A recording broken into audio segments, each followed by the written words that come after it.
মহাভীষ রাজার প্রতি ব্রহ্মার অভিশাপ এবং শান্তনুর উৎপত্তি। তোর জন্মে যায় বলে মোহনে কহয়ার সংক্ষেপে কহিলা কহ করিয়া বিস্তার। জন্মেঞ্জয় মুনিকে বলছে যে মুনি সংক্ষেপে বললে একটু বিস্তার করে নিয়ে বলে শোনাও। আর তৈল পাবনি গঙ্গা বিষ্ণু অংশে জন্ম শান্তনুর ভার্যা শোনে এ অদ্ভুত কর্ম।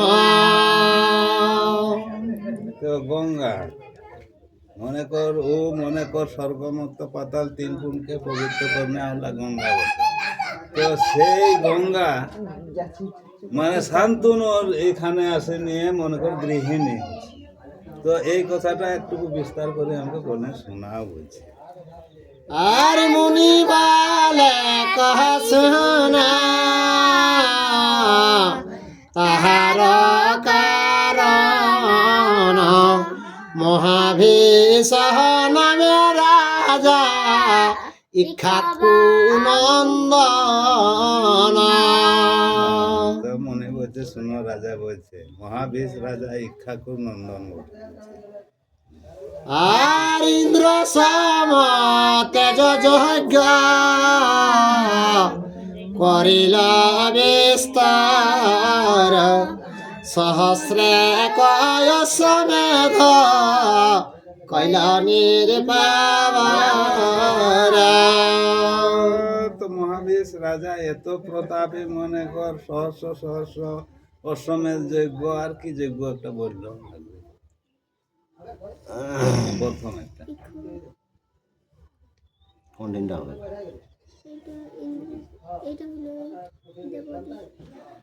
আর দেব যে যা দরিদ্র তু শিলা মহামতি দানেতে পৃথিবী পূর্ণ কইল নরপতি। ব্রাহ্মণকে দেবতারাকে সবকে সন্তুষ্ট করে নিয়ে দানে পৃথিবীটাকে অদরিদ্রা করে নিল। আরে ব্রহ্মলোকে গেল রাজা যজ্ঞ পুণ্য ফলে ব্রহ্মার সহিত তথা বৈশে কৌতূহলে।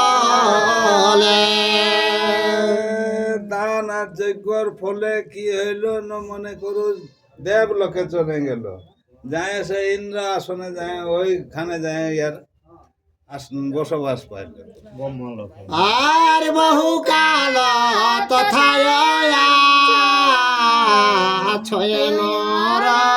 নরপতি একদিন দেখে রাজা দৈবের যে গতি।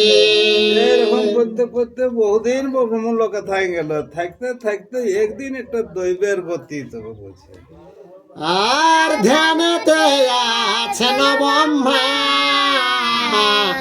বসিয়া আসনে সন্মুখে বেষ্টিত যত সিদ্ধ মুনি গণে।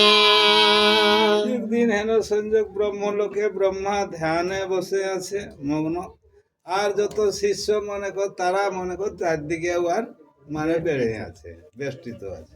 আর ব্রহ্মার সভার তুল্য নাহি পাঠান্তর সবে তথা চতুর্মুখ গৌর কলেবর।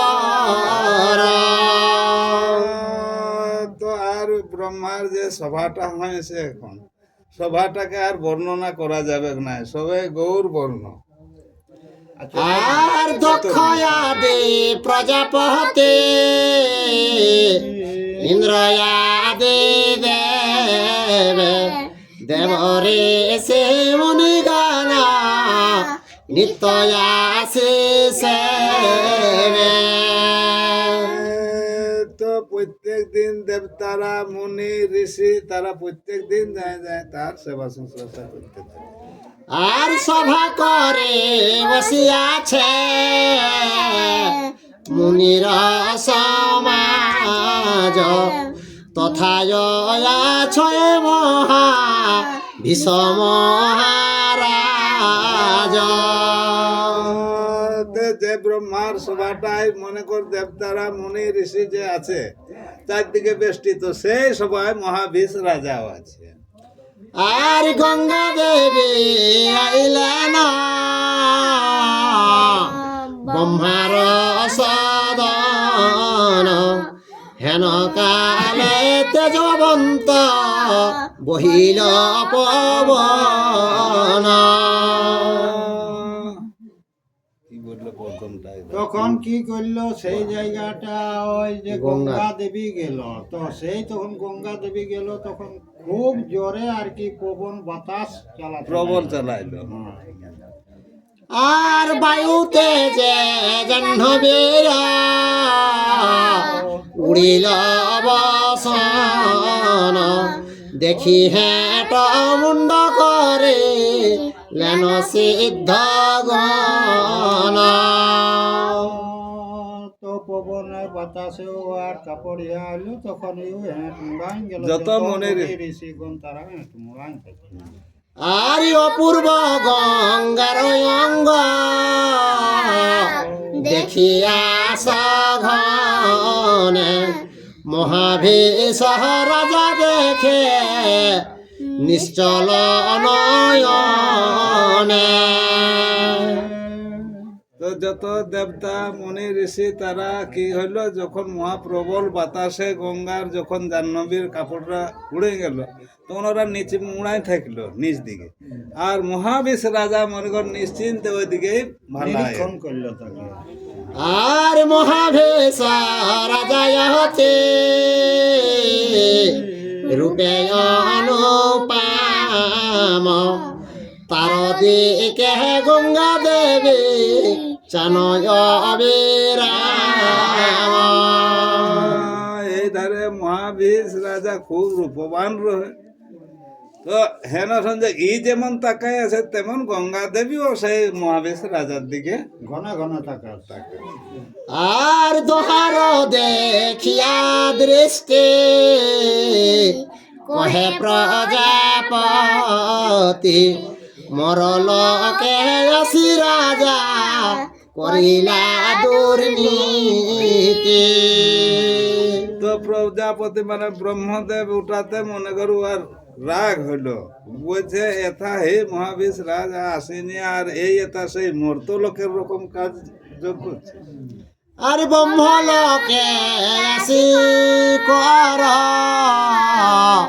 মনুষ্যাচার, মর্তল আর মর্তে জন্ম লয়ে ভোগ কর পুনর্বার। তো সে বলছে মনে করে এথা মর এথা আসেনি ব্রহ্মলোকে আসেনি, মর্তের মানুষের ব্যবহার করছিস বলছে, যা তাহলে পুনরায় তুমি মর্ত লোকে জন্ম করো। আর পুনরূপে হেথায় শিবা পুণ্য বলে, চন্দ্রবংশে জন্মল গিয়া ভূমণ্ডলে। ব্রহ্মদেব বলছে যা কিছুদিন ওখানে যায় থাক, আর শেষে মনে কর কি করবে, মনে কর এথায় ঘুরে আসবে, যা চন্দ্রবংশে জন্ম নেয় বলছে। আর ব্রহ্মার পাইয়া যা চিন্তে নরপতি, তথা হইতে পবন ইবে শীঘ্র গতি। তখন আর কি করবে, যখন ব্রহ্মায় ওই কথাটা বললো তখন আর কোনো নাই হেন নাই লইও। আর চন্দ্রবংশে মহারাজ কতিপয়াছিল মহাভীষ রাজা তার গৃহে জন্ম নিল। প্রতীপ নামে রাজা রহে, সে তার অংশে আসি নিয়ে মনে কর জন্মগ্রহণ করল মহাবীর রাজা। আর বাহুড়িল গঙ্গা করে ব্রহ্মদর্শন, পথেতে দেখিতে আসে বসু অষ্টজন। এই ধারে মানে দেখার জন্য বাইর হয়েছে, যেমনি তেমনি মনে কর দেখছে যে পথেই ধারলে অষ্টবসু যাচ্ছে ওর দিকে। আর দিবস বদন আর বিরস বদন গঙ্গা, দেখিব সুগণে জিজ্ঞাসিল তোমরা চিন্তিত কি কারণে। তো ওই ধারলে মনে কর আসছে গঙ্গা দেবী, আর এই ধারলে যাচ্ছে অষ্টবসু। তো ইয়াদের মুখগুলা মলিনতা দেখতে পাচ্ছে, সেটা বলছে যে তোদের কি কারণে এত চিন্তিত। আরে বসুগণ বলে চিন্তা করিনি যদোষে, বশিষ্ঠ দিলেন সাপ সবে মহারসে। তো বসুগণরা বলছে এটা আমাদের এই চিন্তাটা নিজের দোষে হয়েছে, বশিষ্ঠ বলছে আমরাকে অভিশাপ করেছে। আর পৃথিবীতে জন্ম হবে কাঁপিছে অন্তর, বিশেষ মনুষ্য জনি নরক দুরন্তর। তো বলছে মানুষ জনে মরতে জন্মগ্রহণ করতে ভয় লাগছে বলছে। তো বলছে সেই কারণে বলছে আমাদের চিন্তাটা বলছে। আর উপায় না দেখি সবে চিন্তি সে কারণ, ভালো হইল তব সঙ্গে হইল দর্শন। এই চিন্তা করতে করতে তোমার সঙ্গে দর্শন হইলো, তো বলছে ভালোই হইলো বলছে। আর কোটি কোটি পাপে পাপে করহ উদ্ধার, আমা সভা কর তুমি কর প্রতিকার। তো গঙ্গাকে বলছে তুমি কোটি কোটি পাপ মনে কর হরণ করতে পারো, তো বলছে আমরাকেও কিছু উদ্ধার করো বলছে। আর গঙ্গা বলে কি করিব কহ সন্নিধান, যে করিব অঙ্গীকার না করিব জ্ঞান। তো বলছে গঙ্গা দেবী বলছে যেটা বলবে বলছে সেটাই আমি অঙ্গীকার করবো, নাই বলে আমি বলবো না বলছে।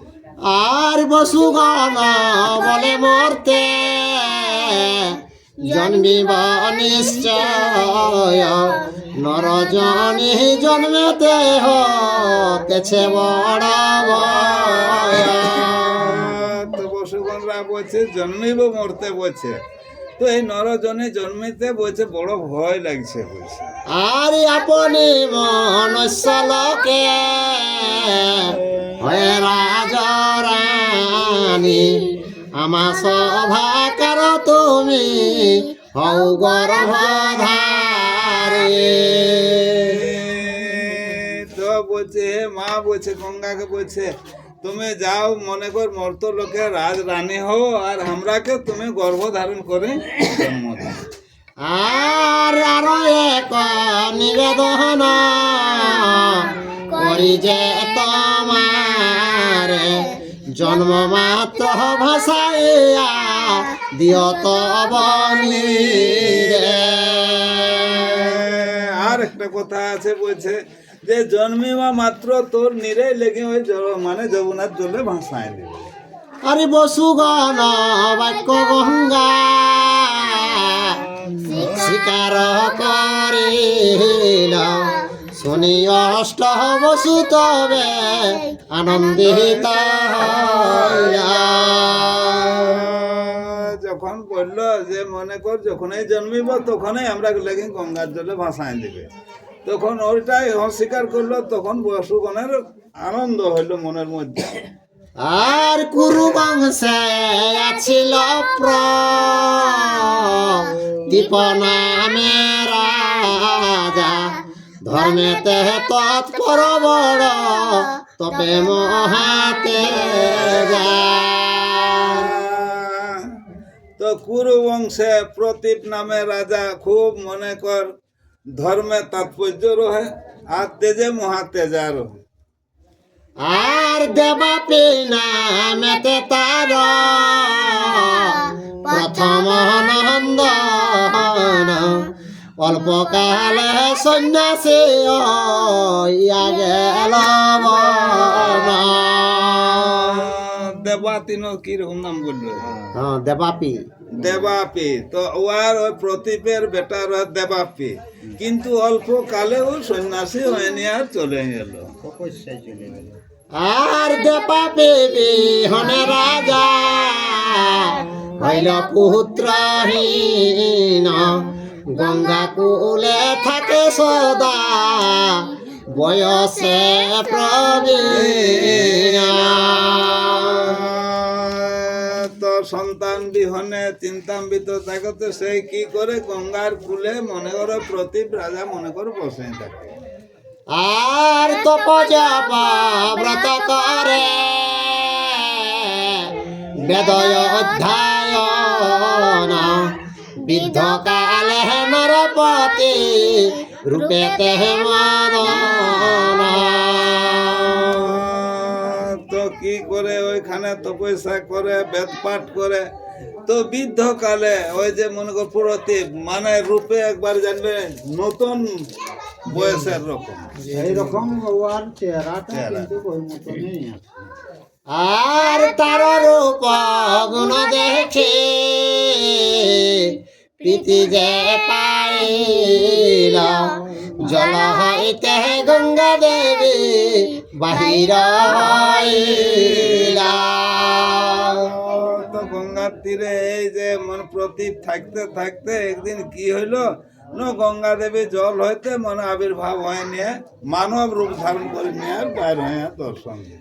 আর জাহ্নবীর রূপে নিন্দে এদিন ভুবন, দ্বিতীয় চন্দ্রের যেন হইল কিরণ। তো এমন জাহ্নবী মানে হয় যে গঙ্গা দেবীর রূপের বর্ণনা আর কি করবে, যে দ্বিতীয় চন্দ্র যেমন একদিনের পরে কামতে, তো ওটার কি প্রকাশ কম থাকবে। আর দক্ষিণ উরুতে গিয়া বসিল রাজার, দেখিয়া বিস্ময় হইল কৌরব কুমার। তো কি করলো সেই মনে কর প্রদীপের ডাইনা উরুটায় যায় আর গঙ্গা দেবী মানে জাহ্নবী বসলো। চল আর রাজা বলে কি করিব,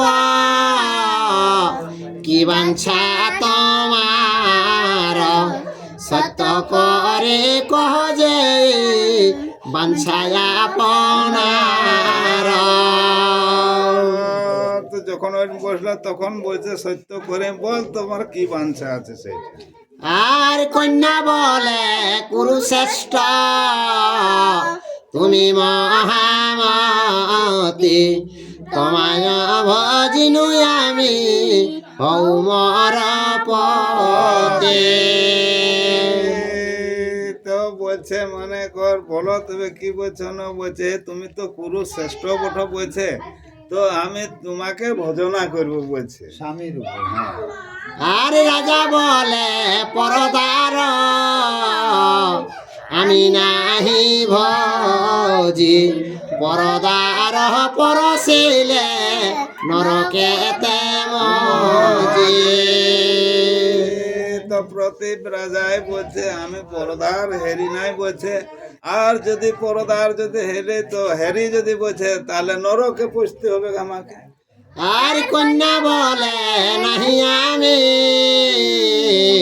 পরের গৃহিণী, দেব কন্যায় আমি মরে ভজনীর পমনে। তো কারো আমি পরের গৃহিণী নহে বলছে, আমি দেবকন্যা বটে, তুমি আমাকে ভজনা করো। আর রাজা বলে কন্যা নাহি বল হেন বাণী, দক্ষিণ উরুতে বইছে পুত্র বধূ গণে। তখন যখন ভজতে বললো তখন আরো বলছে, প্রতীক বলছে দেখো দক্ষিণ গুরুটা বলছে পুত্র বধূর অধিকার বটে বলছে। হ্যাঁ। আর পুরুষের বাময়ুরু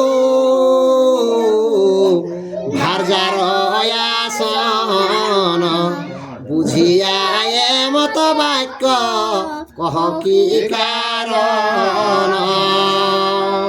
তো বলছে ভার্যার পুরুষের বাবা মোটা বটে বলছে সে ধারে, আর তুমি এত সকল বুঝেনি আর এইরকম কেন কথা বলছিস, গঙ্গাকে বলছে। আর সে কারণে তোমারে দূর মধ্যে গনি, কেমনে করিব ভার্যা অনুচিত বাণী। যে ক্ষেত্রে মনে কর পুত্র বধূ ওঠে, হ্যাঁ বসেছে, তো সেটা কি রকমের ভার্যা করবো বলছে, এটা তো অনুচিত হবে না। আর গঙ্গা বলে রাজা তুমি ধর্ময় অবতার, তোমার মহিমা যত বিখ্যাত সংসার। তো বলছে রাজা বলছে তুমি মনে কর খুব ধার্মিক বটো, খাদ্য চরাচর মানে দুনিয়ায় তোকে জানে ধার্মিক। আর তোমার বচনে আমি হইনু শিকার, রবি আর বরিব তোমার পুত্রে এই অঙ্গীকার। বলছে ঠিক আছে তোমার কথাটা আমার শিকারই হইল বলছে গঙ্গায়, বলছে তাহলে তোমার পুত্রকে আমি বরণ করি। আর আমার নিয়ময়ে শুন মহারাজ, নিষেধ না করিবে আমার প্রিয় কাজ। তবে যেমন আমার যেটা প্রিয় কাজ সেটাই নিষেধ না করিস বলছে। আর তবে সে তোমার পুত্রে করিব বরণ, এত বলে অন্তর্ধান হইল তখন। তো গঙ্গা দেবী প্রতীপকে বলছে এবার শ্বশুরকে বলছে যে তাহলে বলছে যেমন আমাকে কোনো কিছু বলে না, নাহলে যেদিন এই বলবে সেই দিনে আমি বর্জন করিনি। আর কন্যার বচনে রাজা আনন্দিত হইল, পুত্র হবে বলি রাজা ভার্যারে কহিল। তখন কি করবে, যা তাহলে তো একবার সন্তানের দরকার, যেটা রয় সেটা তো জানিয়েছে। তখন বলছে, তখন ওর ভার্যা মানে ওর পরিবারকে বললে সন্তান তাহলে হবে একটা দরকার চাই। আর ভার্যা ব্রতাচার করিলেন ভূপ, কতদিনে জন্মে তার পুত্র অনুরূপ। তো দু স্ত্রী পুরুষ হয়ে ওরাও তপস্যাও করছে, আর ওই মধ্যে থাকতে থাকতে কতদিন পরে সন্তান মানে জন্মগ্রহণ। আর 10 মাস 10 দিনে হইল কুমার, রাজীব লোচন মুখ চন্দ্রের আকার। তো 10 মাস 10 দিন পূর্ণ হইল তখন জন্মগ্রহণ হইল, তো কেমন চন্দ্রের রকম আকার। আর শান্ত ছিল পুত্র নাম শান্তনু থুইল, তাহার অনুজে নাম বাল্মীক রাখিল। খুব সুন্দর দেখতে, শান্ত শিষ্ট, তো সেই জন্য ওর নাম রাখলো শান্তনু। আর দিনে দিনে বাড়ে তার যুগল তনয়, কতদিনে দেখি পুত্র যৌবন সময়। যুগল তোমায় বললো দেরে বাজে। তো দুটা হইল না, একটা দাম তো ইয়া শান্তনু আর একটা বাল্লি। আচ্ছা আচ্ছা, শান্ত ঠিক আছে। ছিল পুত্র তার, শান্তনু হইল তাহার অনুজে নাম বাল্লিক রাখিল। ঠিক ঠিক ঠিক ঠিক। দুটাই বলল তো। কোনটা? শান্তনু রে নিকটে হেতে আনি নিরপাবার, রাজনীতি ধর্ম শিক্ষা দিলেন বিস্তার। তখন ওকে রাজনীতি ধর্ম শিক্ষা সব রকম মনে কর ওকে শিক্ষাটা দিতে আরম্ভ করেছে। আর একদিন পুত্রে ডাকে কহিলা রাজন, বিস্মিত না হও বৎস আমার বচন। একদিন ডাকিনে বলছে, দেখ বাচ্চারা আমার বচনে বোঝে বিস্মৃত হইস না বলছে। আর একদা শুন পুত্র দিবি বিধির বিধান, আসিল সুন্দরী এক মম সন্নিধান। তো বলছে যে দেখ বাচ্চা, বলছে এই শান্তনুকে বলছে বলছে এইরকম একদিন মনে কর থাকতে থাকতে হঠাৎ একদিন এক মহা সুন্দরী আসেছে বলছে। তো বিধির বিধান যেটা সেটা শুনুন। আর বধূতে তাহারে আমি করিনু বরণ, অঙ্গীকার করে কন্যা করিল গমন। তাকে আমি বধূত্ব বলে স্বীকার করেছি বলছে, অঙ্গীকার করেছি বলছে, তারপরেও অন্তর্ধান হয়ে চলে গেল বলছে। আর পরিচয়ে দেব কন্যা জানিনু তাহায়, তোমার সদনে যদি আসে পুনরায়। সেটা দেব কন্যা বটে বলছে, যদি কোনোদিন পুনরায় আসে তোমার সদনে বলছে। আর ভজিবে তাহারে যদি সে তোমার বরে, নিষেধ না করিবা সে যেই কর্ম করে। যদি আসে বলে বলছে, তাকে তাকে নিষেধ না করে সে যা কর্ম করবে ওকে আর কোনো কিছু বলেছ না। আর স্বীকৃত হইল পুত্র পিতার বচনে, শান্তনু রে রাজ্য দিয়া রাজা গেল বনে। তো পিতার কথাটা স্বীকৃত হইল শান্তনু, তো ইয়াকে রাজ্যভার দিয়ে নিয়ে আরো তপস্যায় বনে গেল। আর মহাভারতের কথা